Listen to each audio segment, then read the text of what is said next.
Si tu apprécies mes vidéos, n'hésite pas à t'abonner et à activer les notifications pour ne rien manquer sur la chaîne. Salut tout le monde, bienvenue sur la chaîne Wintrader pour cette review numéro 50. Alors, pour ce chiffre tout rond, j'aurais aimé vous présenter une figurine qui sorte un peu des sentiers battus, bref, une figurine originale. Au lieu de ça, eh bien, il faudra se contenter de cette figurine, à savoir le Capricorn EX version Revival de chez Bandai, que je vais vous opposer à la première édition, ici à droite. Donc comme je viens de le dire, il ne s'agit malheureusement pas d'une figurine originale, il s'agit d'une réédition, d'une figurine que beaucoup de collectionneurs possèdent déjà dans leur collection. Pour certains d'entre eux d'ailleurs, c'est leur figurine préférée, je pense notamment à mes camarades The CNS et Universeia, à qui j'en profite pour passer un salut bien amical.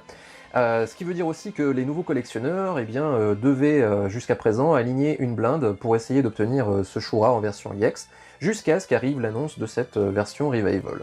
Donc avant l'annonce de celle-ci, cette version première édition crevait le plafond au niveau de ses tarifs, puisqu'on l'a trouvée très difficilement d'occasion à moins de 150 €, et neuve, il fallait aligner carrément 200 €. Maintenant, pour cette version Revival, le prix moyen, vous pourrez la trouver aux alentours de 100 € hors frais de port. C'est d'ailleurs à ce tarif que vous pourrez retrouver cette figurine sur l'excellente boutique dans laquelle je l'ai achetée, à savoir hobbygenki.com, hobby-genki.com, lien dans la description. Ce qui vous permettra d'avoir cette figurine un peu en avant-première, puisque la sortie européenne est annoncée pour juin 2021. Concernant les autres Gold EX Revival, puisque certaines questions m'ont été posées en ce sens dans les commentaires de mes vidéos, il faut bien comprendre que ce Capricorn n'est pas le premier Revival de la série. Il y a eu plusieurs fournées pour les Revival. Il y a eu une première fournée en 2018, si je dis pas de bêtises, avec la ressortie des Gémeaux, de la Vierge et du Lion. Donc 2018, ce qui veut dire que maintenant pour les acquérir, ceux-là, il va falloir là aussi aligner une blinde, puisque ce sont des figurines qui sont maintenant devenues assez rares. Vous avez ensuite une deuxième fournée qui est intervenue aux alentours de 2020, enfin début 2021 on va dire, avec d'abord la ressortie du Chevalier des Poissons, que j'ai chroniqué sur la chaîne, et puis là dernièrement, le Sagittaire Revival également que j'ai chroniqué. Donc ici, il s'agit, on va dire, de la troisième fournée, puisque vous avez des figurines qui sont encore en précommande, donc ce Shura du Capricorne, et puis derrière, il y aura le Bélier. Ce qui veut dire qu'au final, il nous restera le Taureau, le Cancer, la Balance, le Scorpion et le Verseau à ressortir pour pouvoir compléter votre set, en tout cas pour que les nouveaux collectionneurs puissent compléter leur set à des prix décents. Donc voilà pour ce qui est de la partie introductive. Maintenant on va faire comme d'habitude le passage en revue des boîtes. Donc la première chose que vous remarquez quand vous regardez ces deux boîtes, c'est que la boîte de la Revival fait un peu terne par rapport à la boîte de la première édition. Et cette impression, elle est due grandement, vous voyez, à l'aura du chevalier qui est nettement plus brillante sur la version première édition. Les deux boîtes sont en version japonaise, donc on a le sticker Toei avec l'inscription en japonais en dessous. La différence entre ces deux boîtes réside aussi dans le fait que le logo ici est en rouge, ici en bleu. Vous avez la date de sortie qui est mentionnée sur la première édition, donc celle-ci était sortie en 2013, alors que sur les dernières sorties, les dates sont maintenant absentes. Ensuite, toujours au chapitre des différences, vous avez maintenant le logo Tamashii Quality qui est présent, et vous avez aussi cette mention qui signale le fait qu'il s'agit d'une version Revival. Vous voyez que cette mention ici est absente.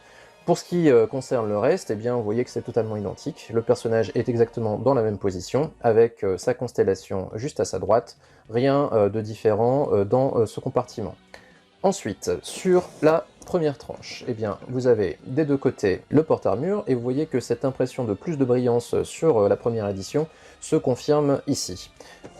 À l'arrière, alors c'est à l'arrière qu'il va y avoir aussi de réelles différences, puisque la spécificité de cette version Revival, c'est d'avoir un visage et des mains bonus, donc c'est ceci que vous voyez là sur cette image, sur ce visuel, qui a été totalement repensé par rapport à la première édition. Vous avez donc ce nouveau visage qu'on regardera de plus près tout à l'heure, ainsi que ces mains un peu spécifiques qui font penser à Bruce Lee.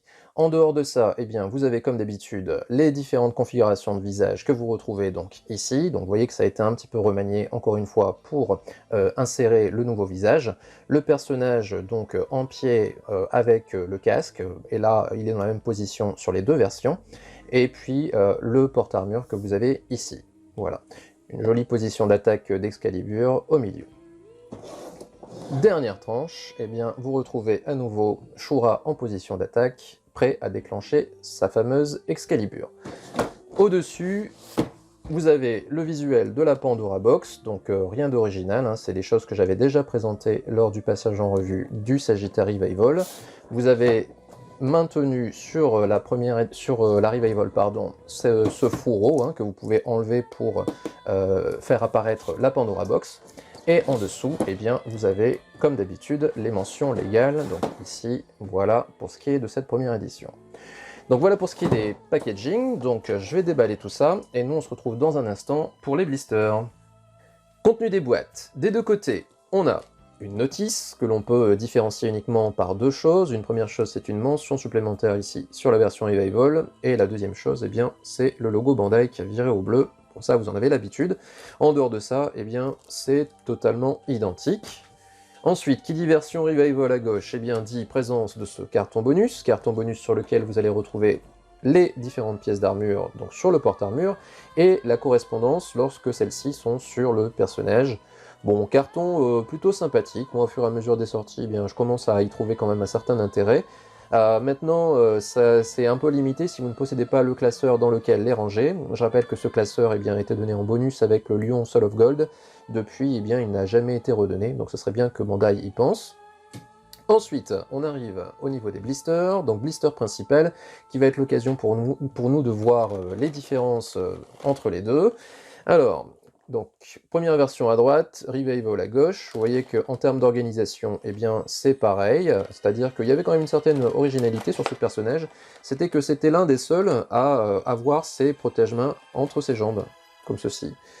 Comme ça, de mémoire, je pense au Verso EX également, où c'est le cas. Mais sinon, pour les autres, en général, les protège-mains eh bien, sont sur les côtés. Donc ça, c'est en termes d'organisation. Donc vous allez retrouver sur ces deux blisters eh bien, le bas des jambes, les cuissardes, les avant-bras, les brassards, les épaulières, et donc les protège-mains, et puis ici des petites genouillères pour éviter d'avoir des trous quand le personnage est à genoux. Maintenant, la différence entre les deux, eh bien, c'est au niveau des épaulières que ça se passe, puisque vous voyez que sur la version Revival, on nous met en épaulière principale les épaulières typées manga. Alors que pour la première édition, eh bien, c'était bien les épaulières typées animées. Donc comme ça, on peut peut-être avoir un petit peu peur hein, quand on découvre ces blisters, en se disant que, oups, Bandai a fait une boulette, puisqu'ils auraient mis les épaulières version manga sur la version animée. Alors comme je suis quelqu'un de très rationnel, je me suis demandé si Bandai avait une motivation à nous fournir ces épaulières version manga dans la version animée, et du coup je me suis dit, bon, de toute façon elles n'apparaissent pas dans la partie sanctuaire, ça c'est une évidence, mais peut-être que ça réapparaîtrait par exemple au moment d'un flashback, etc. Et j'ai pensé à l'OAV 12 du chapitre Inferno, donc c'est-à-dire qu'on est dans Hades, juste avant de passer à Elysion, c'est-à-dire au moment où les Chevaliers d'Or vont se sacrifier face au mur de lamentation, et je me suis dit peut-être qu'à ce moment-là, on retrouvera une invalidation, on va dire, des épaulières de l'animé, puisque ça arrive, rappelez-vous, hein, dans la review pour le Taureau OCE, je vous avais dit que, par exemple, au niveau du design, Aldébaran avait les cheveux longs dans la partie Hades, alors qu'il a les cheveux courts dans la partie Sanctuaire. Il a une cape dans la partie Hades, alors qu'il n'a pas de cape dans la partie Sanctuaire, donc je me suis dit peut-être que ils auraient invalidé les changements de l'animé sur les épaulières. Mais alors, pas du tout. C'est-à-dire que l'armure que vous retrouvez dans cet OAV numéro 12 du Mekai, eh bien, c'est exactement la même armure que celle du Sanctuaire. Les épaulières sont exactement les mêmes, sont les épaulières animées. Donc, si j'y pense, je vous mettrai un petit insert pour vous le montrer. Il n'y a pas de raison pour Bandai, en tout cas de raison philosophique liée à la série, on va dire, de nous mettre ces épaulières en épaulière principale dans ce blister. Maintenant, on va découvrir les autres blisters, mais il est à souhaiter que les épaulières version animée y soient vraiment présentes. Bon, deuxième blister. Et là, on va avoir tout de suite la réponse à notre question, à savoir la présence ici des épaulières animées. Donc ce qui veut dire que dans l'organisation de ces blisters, au niveau de la version Revival, eh bien, vous allez retrouver exactement la même organisation que pour la version OCE que je vous avais chroniquée sur la chaîne. Donc si vous êtes un peu curieux, vous irez redécouvrir ces blisters et vous vous rendrez compte qu'en fait, eh bien, vous avez exactement la même figurine, mais pas dans la même couleur. Donc ça veut dire peut-être que ce Shura Revival version animée est en fait un recyclage des versions OCE de Shura. Alors certes, le personnage n'a pas du tout le même body, vous n'avez pas également les mêmes couleurs, mais ça ne veut pas dire pour autant que Bandai n'aurait pas pu, par exemple, récupérer les pièces d'armure et les repeindre, c'est-à-dire les recycler, et a priori, derrière, donc, adopter exactement la même organisation dans les blisters. Donc voilà une explication un peu plus prosaïque, si vous voulez. Donc deuxième blister va contenir du côté de la version Revival les épaulières animées, donc que vous avez ici. Donc ça c'est plutôt rassurant, puisque au moins on pourra faire une configuration 100% animée. Et dans la version première édition, eh bien, vous voyez qu'on n'avait pas ces pièces-là qui ont été rajoutées. En dehors de ça, eh bien, vous allez retrouver des deux côtés donc, la jupe, le plastron, l'arrière qui se met au niveau du plastron, le corset, le casque typé manga, et donc le reste ici, ce sont les pièces du porte-armure. Voilà pour ce blister. Et dernier blister, eh bien c'est celui qui contient les visages et les mains, ainsi que la cape. Bon, du côté de cape, pas de problème, c'est la même. Du côté des visages, en revanche, eh bien vous voyez qu'il y a un visage supplémentaire. Alors visage qui fait un petit peu polémique parce que il a un aspect un peu particulier, on va dire. Donc ça, on aura l'occasion de le voir en détail juste après, quand on va comparer les visages. Il y a également dans ce blister, eh bien, les mains supplémentaires que je décrivais tout à l'heure lors de la découverte de la boîte, c'est-à-dire les mains façon Bruce Lee. Donc là aussi, on verra après ce que ça donne sur table. Et pour ce qui est du reste, eh bien c'est pareil, c'est-à-dire qu'on a également la chevelure trouée de côté et 3 visages, voilà, qui ont la même expression. Maintenant, sont-ils identiques? Eh bien, on va le voir juste après, le temps de retirer les couvercles. Allez, découverte de ce premier blister sans le couvercle. Je ne vais pas vous parler des personnages, puisque ça, j'aurai l'occasion de l'évoquer juste avant le montage, que je vous ferai en vitesse rapide. Là, je vais simplement m'attarder sur les pièces et surtout la différence entre les deux, c'est-à-dire les différences de coloris. Puisque, en termes de forme de pièces, eh bien, c'est exactement la même chose. Alors, je vais vous en donner un exemple sur un bas de jambe. Vous allez vous rendre compte que la forme de la pièce est exactement la même. Maintenant, les différences qu'il peut y avoir entre les deux, eh bien, c'est uniquement en termes de peinture, de couleur de peinture. Donc rappelez-vous que l'armure du Capricorne a ce site particulier qu'elle elle est un alliage de deux ors différents, donc un or qui est presque de l'or blanc, et puis un or un peu plus doré, un jaune un peu plus doré. Donc ici, sur ce bas de jambe, eh bien, vous avez ces deux coloris, et vous remarquez que sur la première édition, eh bien, on a un jaune doré qui est un peu plus mat, et un peu plus foncé que sur la version Revival. Vous voyez que là, par exemple, je pense que c'est assez net. En revanche, pour les ors blancs, eh bien, vous avez un côté un peu plus brillant sur la version Revival. Et au niveau de la teinte, eh bien, on est quasiment pareil. Donc ça, c'est visible sur un bas de jambe, c'est visible également sur les épaulières. Alors, je vous demande de laisser de côté le fait que c'est une épaulière manga face à une épaulière animée. Concentrez-vous surtout sur les coloris. Et là, vous remarquez que ce que je viens de décrire sur un bas de jambe se retrouve aussi sur les épaulières, côté un peu plus brillant sur la version Revival.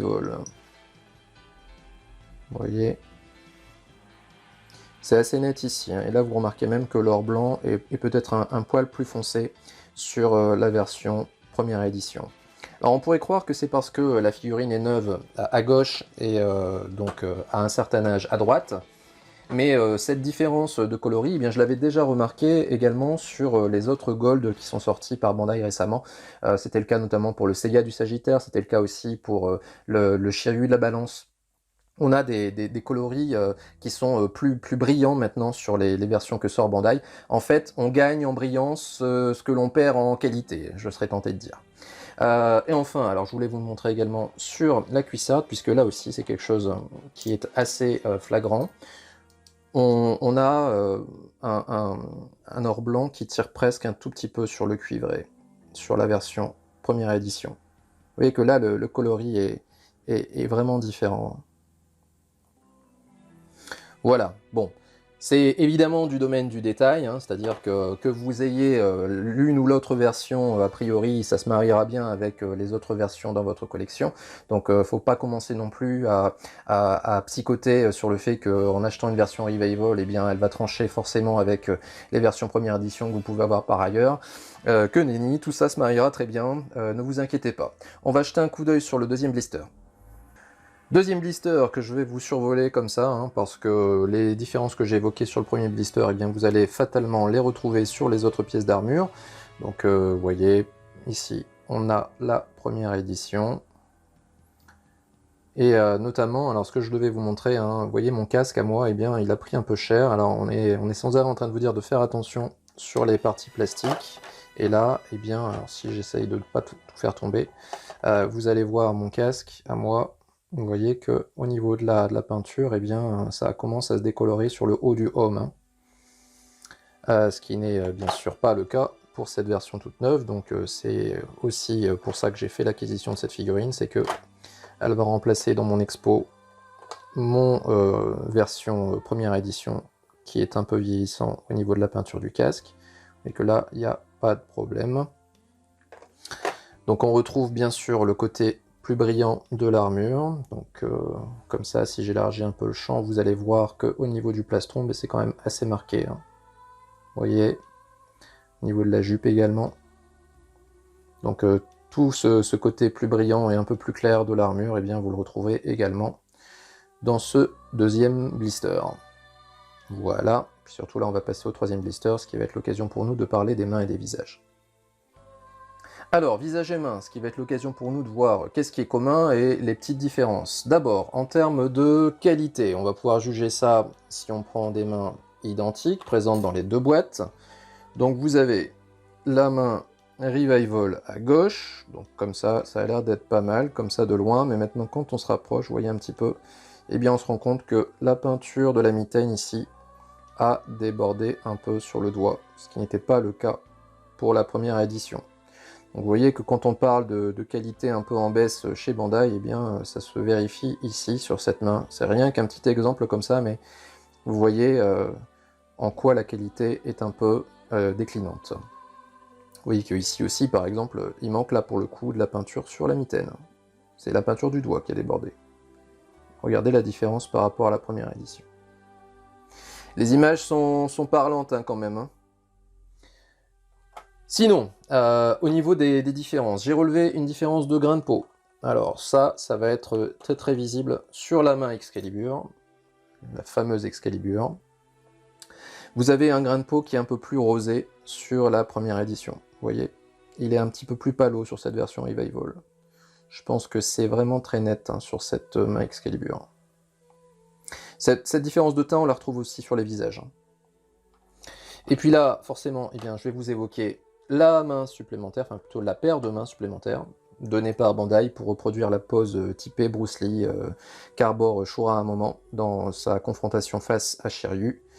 Vous voyez que, bon, ça a une utilité qui est quand même assez limitée. Maintenant, on râle suffisamment sur Bandai en disant que c'est des rapaces et qu'ils nous en mettent forcément moins dans des versions Revival face aux premières éditions, pour ne pas voir ça de façon positive, en se disant que de toute façon c'est un ajout, ça ne vous enlève rien, et ça trouvera peut-être une utilité chez certains collectionneurs qui voudraient reproduire cette scène. Bon, moi personnellement, je n'en aurais pas l'utilité, a priori, enfin en tout cas, j'ai pas forcément d'idée de posing qui pourrait exploiter cette main-là, mais elle a le mérite d'exister. De même, a le mérite d'exister, eh bien, ce visage bonus supplémentaire, qui est donc utilisé avec les mains que je viens de vous montrer. Donc, que dire sur ce visage, si ce n'est que l'intention est bonne, mais que la réalisation est foirée. Il faut dire les choses telles qu'elles sont. Le visage ne rend pas justice à Shura, on va dire. Mais bon, encore une fois, c'est un bonus, c'est un plus, donc peut-être que certains collectionneurs utiliseront ce visage à bon escient, dans une pose typée action, je sais pas. Donc moi, personnellement, je ne l'utiliserai pas. Ensuite, pour ce qui est des visages communs, eh bien, je vais vous les montrer à tour de rôle, mais a priori, pas de différence en termes d'expression, mais quand même, je vais vous montrer un truc qui m'a tapé dans l'œil tout à l'heure. Donc vous voyez que ce visage aux yeux fermés, est identique, même expression, même bouche bien dessinée des deux côtés. Donc la différence de grain de peau que j'évoquais tout à l'heure, eh bien vous allez la retrouver ici, même si elle est moins flagrante. Il y a un côté peut-être un petit peu plus opaque en fait sur la version Revival, un petit peu plus translucide sur la version première édition. Et donc ce que je vais vous montrer, que j'ai repéré tout à l'heure, donc quand j'ai passé en revue ces visages, c'est sur ce visage souriant, avec le rictus, je me suis rendu compte d'un petit truc qui m'embête un peu. Regardez le sourcil droit de ma version Revival. Il est plus bas que le sourcil gauche. Donc c'est moins le cas sur la version première édition. Vous voyez, je pense que ça va être assez net ici. On a un sourcil qui est un peu plus incliné. Alors je ne sais pas si c'est un défaut de calibration de la pièce, ou si tous les exemplaires sont comme ça. Ça m'intéresserait que vous me disiez en commentaire si vous avez exactement le même visage que moi, c'est-à-dire ce visage-là, dans votre version Revival de Shura. Si, comme moi, vous avez un sourcil qui est plus bas que l'autre. Vous voyez, c'est quand même assez marqué hein, quand on regarde par rapport à droite. Hein. Donc, alors, est-ce un défaut ou est-ce intentionnel Comme ça, je dirais que c'est un défaut. Mais à vous de me dire dans les commentaires si vous avez exactement la même chose dans vos exemplaires, ou est-ce que c'est simplement un problème de calibrage qui n'a touché que mon exemplaire. Et le visage donc d'attaque, donc criant, qui là pour le coup est identique, même forme de sourcil, rien à dire. Voilà donc pour ces visages et mains. Donc on va se retrouver dans un instant pour le test de la rigidité du corps, et puis ensuite je vous ferai le petit montage en accéléré. Alors, personnage sans armure. D'abord, avant de parler de la rigidité, on va parler de l'aspect esthétique des deux corps. On a en fait deux corps différents. On le voit parce qu'il y a un numéro de série différent donc derrière, au dos. Alors si c'est pas super clair ici, eh bien je vous en ferai un insert pour vous le montrer. Donc ce qui veut dire que s'ils n'ont pas le même numéro de série, ce ne sont pas les mêmes. Et quelles sont les différences? Eh bien, en termes d'esthétique, ça se joue ici, sur le haut de la jambe. Vous voyez qu'il y avait une rupture de coloris entre l'articulation et donc la cuisse. Ça, c'est sur la première version. Sur la Revival, vous voyez que cette fois-ci, c'est uniforme. Donc il y a du progrès du point de vue esthétique. Bon, bien sûr, c'est camouflé par la jupe, donc forcément l'intérêt est limité, mais bon, si vous faites une pose avec jambes vraiment écartées, où vous avez l'ouverture de la jupe qui se fera, eh bien au moins vous n'aurez pas cette rupture de coloris. Donc ça, c'est plutôt positif. Ensuite, pour ce qui est de l'aspect esthétique, eh bien on peut regarder au niveau des visages ce que ça donne. Donc on vient de le faire sur les pièces de façon détaillée. Sur ce visage neutre, eh bien, on n'en avait pas parlé. Pas de différence entre les deux. Donc je les ai bien scrutés en gros plan. Je n'ai pas repéré le problème que j'ai repéré tout à l'heure sur le sourcil qui est un peu plus bas que l'autre. De ce côté-là, c'est identique. Différence en termes de chevelure. La chevelure de la première édition est un peu plus mate, j'ai l'impression. Pardon, c'est le contraire. La chevelure de la Revival est un peu plus mate que la version première édition, qui a un côté un petit peu plus brillant. Voilà.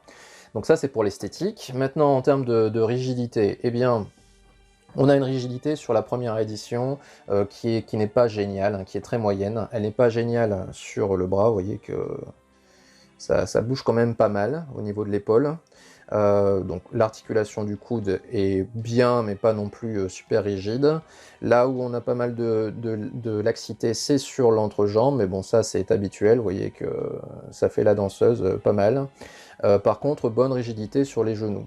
Très bonne rigidité sur les genoux. Là, il n'y a rien à dire, vous voyez, ça reste en place. Aussi bien du côté droit que du côté gauche. Et j'ai envie de dire que sur la Revival, eh bien, c'est globalement mieux. Donc vous voyez qu'au niveau de l'articulation de l'épaule, eh bien, c'est vraiment très rigide, hein, ça reste vraiment bien en place, rien à dire. De même, au niveau du bras, c'est assez rigide, c'est flexible comme il faut, mais pas trop. Et puis au niveau de l'entrejambe, eh bien, vous voyez, c'est très rigide. Donc quand je fais le même test que tout à l'heure, eh bien, ça reste en place au niveau de l'entrejambe. Là où par contre le bas blesse, eh bien vous le voyez là tout de suite, c'est au niveau du genou. On a quand même pas mal de laxité au niveau de ce genou-là, surtout au niveau du bas de l'articulation, puisque vous savez que les articulations du genou sont en deux points, hein, donc vers l'inférieur et supérieur. Supérieur ça va, mais inférieur, vous voyez, ça plie. et j'ai pas besoin de secouer très fort. Donc ça, j'ai remarqué ça surtout sur le côté droit. Sur le côté gauche, vous voyez que c'est un peu moins le cas, et ici c'est plutôt sur la partie supérieure que ça a davantage tendance à se plier. Mais c'est moins évident sur le côté gauche. Donc j'ai envie de dire que globalement, eh bien, ce corps est en nette amélioration par rapport à la première édition, aussi bien en termes d'esthétique que en termes de rigidité. Maintenant, eh bien, Bandai ne serait pas Bandai s'il faisait des perfects, donc ce corps de Showa Revival n'est pas imperfect, donc c'est vraiment du Bandai, il n'y a pas de souci, puisque vous avez quand même une articulation qui est un peu molle. Donc voilà pour ce qui est de ce test du corps. Donc maintenant on va passer au montage en vitesse rapide.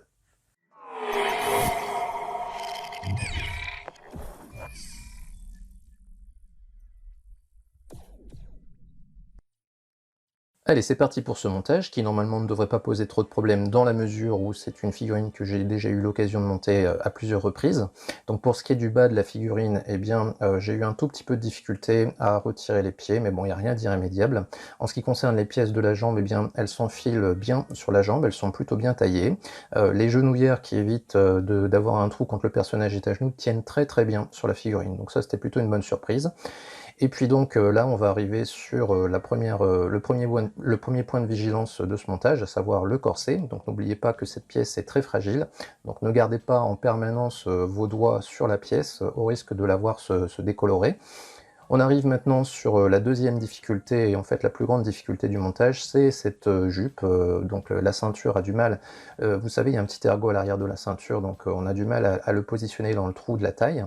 Ensuite, eh bien, c'est toujours le même problème avec cette boucle de ceinture, donc Bandai n'a pas saisi l'occasion de ce revival pour revoir ce système, ce qui est un peu dommage parce que ils ont trouvé un nouveau système avec la figurine de Bayan, par exemple, un système de clips. Ici, eh bien, on a toujours la même pièce que l'on doit coulisser dans la taille, donc c'est pas génial. Elle a tendance un peu à sauter au fur et à mesure de la manipulation. En ce qui concerne les pièces des bras, eh bien, pas trop de difficultés, si ce n'est qu'il faut un peu forcer pour enfiler les pièces sur le bras, elles sont taillées au plus juste, mais bon, l'avantage c'est qu'au moins, lorsque vous manipulez la figurine, eh bien, elle reste en place. Remarquez sur ces images que le personnage a tendance à avoir les jambes arquées, donc on a toujours ce problème de jambes en X, ce qui va nécessiter pour ma part, eh bien, l'inversion des tibias. Donc je pense que je vous en ferai à un moment ou à un autre un petit tuto pour vous montrer un peu la manipulation. Bon, c'est normalement quelque chose que pas mal de gens connaissent, mais certaines personnes ne savent pas comment régler le problème, donc je pense saisir l'opportunité de cette vidéo pour vous montrer comment on fait.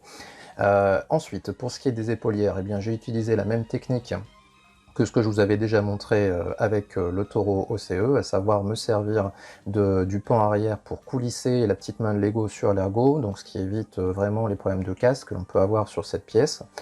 Pour ce qui est donc de la tête, eh bien, le casque tient très bien, donc l'avertissement que je vous ai fait concernant le corset, eh bien, je vous fais exactement le même avec le casque, hein.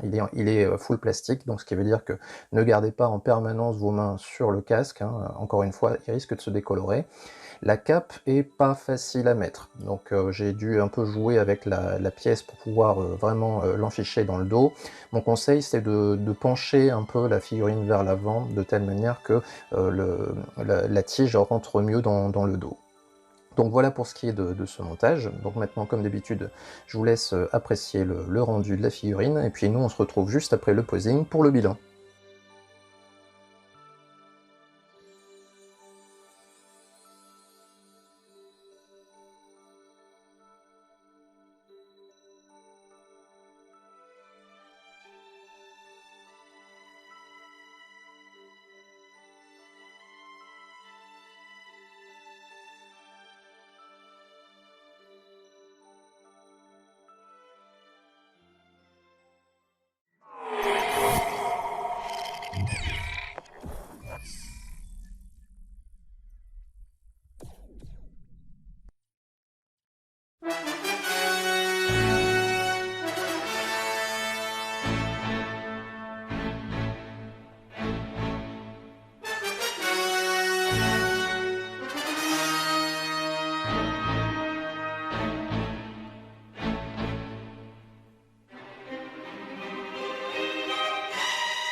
De retour pour ce bilan, alors comme d'habitude je vais me livrer une petite analyse comparative dans un premier temps par rapport au design d'origine, et puis ensuite je vous donnerai mon verdict concernant ce Shura EX Revival.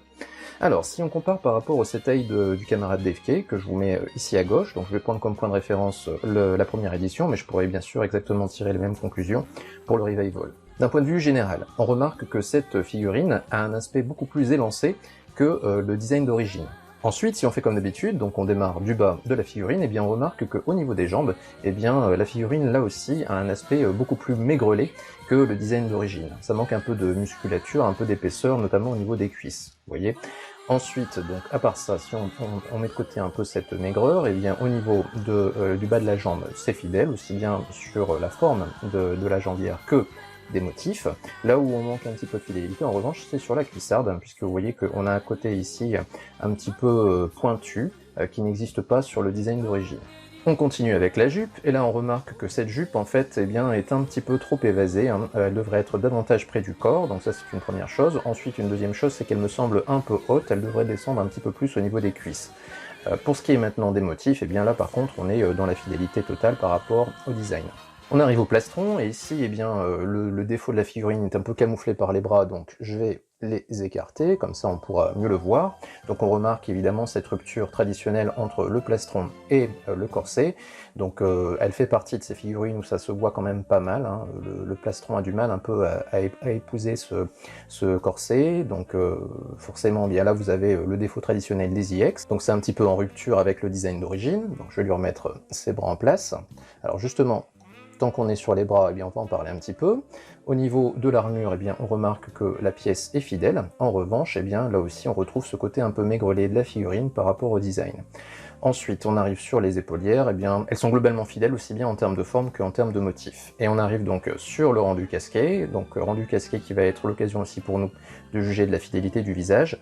Donc on a globalement une bonne ressemblance du visage, avec notamment un beau petit travail sur les cils, hein, qui sont bien reproduits. Également plutôt bien reproduit, c'est les iris qui sont toutes petites, exactement comme le design de Shura dans la partie sanctuaire, donc pas dans la partie du Nikyu, où Shura a des yeux qui sont un petit peu plus gros. La forme des yeux est également pas mal. Maintenant, ce qui lui manque, c'est un petit peu ce côté mesquin, qu'il n'a pas bien sûr avec ce visage neutre.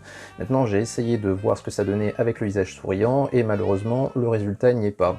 Je trouve qu'il a un côté encore un petit peu trop gentil. Enfin, pour ce qui est de la forme du casque, vous pouvez voir que c'est globalement fidèle au design d'origine, peut-être qu'il devrait descendre un tout petit peu plus sur le visage, mais bon, on reconnaît plutôt bien le Chevalier du Capricorne tel qu'on le voit dans l'animé.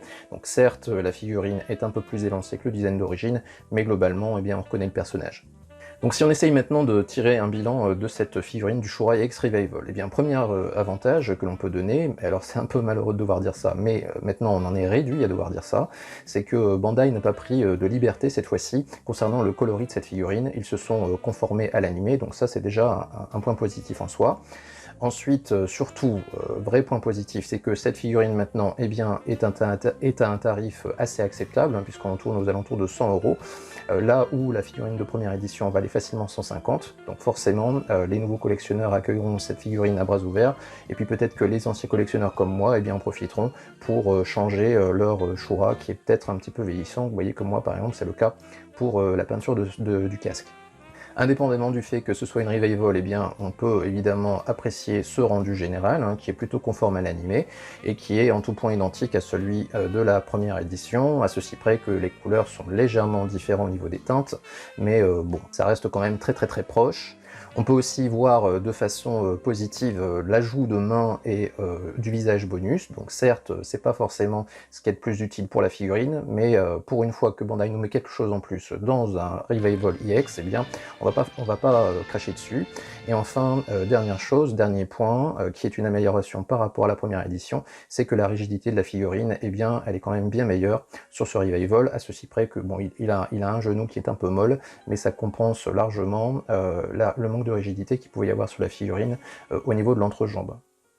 Maintenant, si on passe au point négatif, eh bien, premier point négatif, c'est celui que j'ai évoqué lors du montage, à savoir cette boucle de ceinture qui est toujours aussi difficile à mettre, et puis aussi, j'ai l'impression qu'elle tient un peu moins bien en place que celle de la première édition. Alors, est-ce que c'est parce que j'ai manipulé plus la première édition, et du coup, la pièce a fini par faire son chemin, et puis a fini par bien se stabiliser?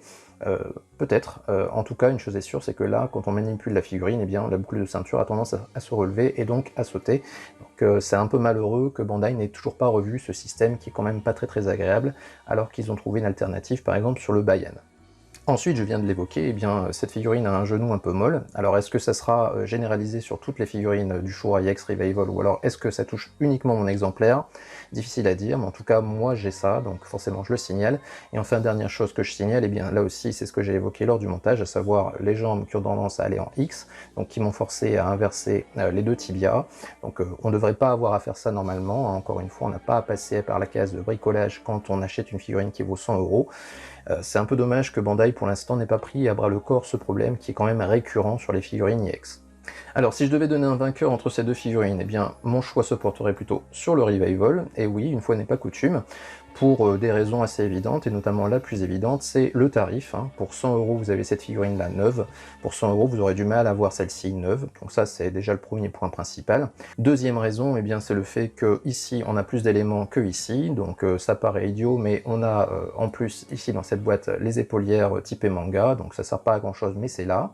De même, on a un visage bonus, on a une paire de mains bonus, et tout ça sans sacrifier sur d'autres contenus, c'est-à-dire que tout ce qui est dans cette boîte-là, eh bien se retrouve également dans la version Revival avec les éléments en plus que je viens de citer. Et on n'a pas sacrifié non plus sur la qualité des éléments. Aussi bien la qualité de la peinture que la qualité des visages sont à peu près équivalents. Alors j'ai dénoté une faiblesse au niveau de la qualité, au niveau de la peinture des mains, mais ça reste quand même à la marge. Globalement, la qualité de cette figurine est identique à celle de la première édition, donc autant se diriger vers la boîte où il y a le plus de contenu. Donc voilà pour ce qui est de cette review du Capricorn EX Revival de chez Bandai. Donc j'espère que celle-ci vous a intéressé, et si c'est le cas, eh bien n'oubliez pas de passer par la case commentaire et de lâcher le petit pouce bleu. Vous pouvez également vous abonner à la chaîne si vous ne l'avez pas encore fait, et puis allez jeter aussi un coup d'œil sur les chaînes de mes camarades youtubeurs dont vous avez les liens dans la playlist pendant le générique. Nous concernant, eh bien je vous dis simplement à très bientôt, et d'ici là, portez-vous bien.